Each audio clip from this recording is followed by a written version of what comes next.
oeh. Ik zeg ah. Ik zeg oeh.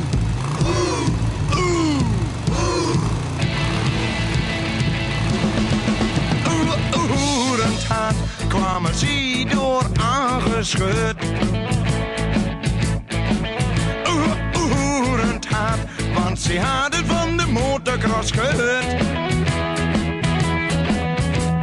Langzaam rijden, dat deden ze nooit. Daar vonden ze toch maar tijd verknoot. Betters op zijn auto en tieners op de BSA. Naar de motocross op het Hengelse zand. De hoender en de vrouw luist over aan de kant. Betters op zijn auto en tieners op de BSA.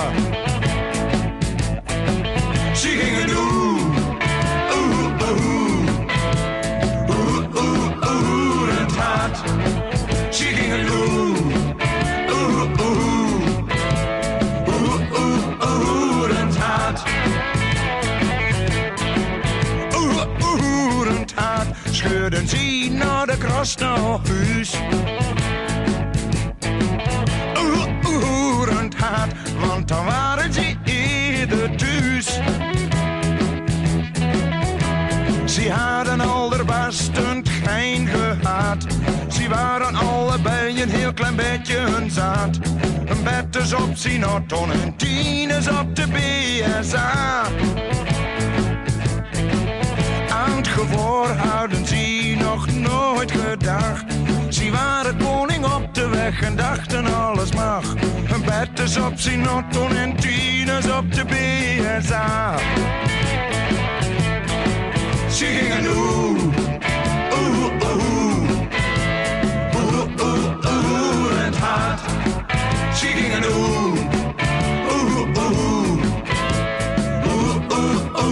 het hart.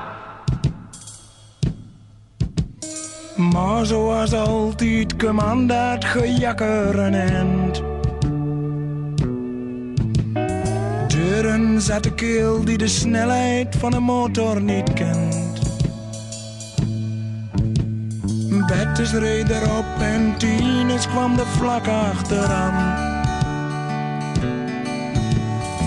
Iedereen die zei van die lui hoor je nooit meer wat van.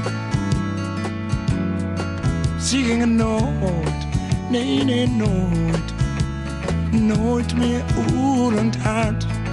Ze gingen nooit, nee nooit, nooit meer oerend hard. Maar wie gaat doen?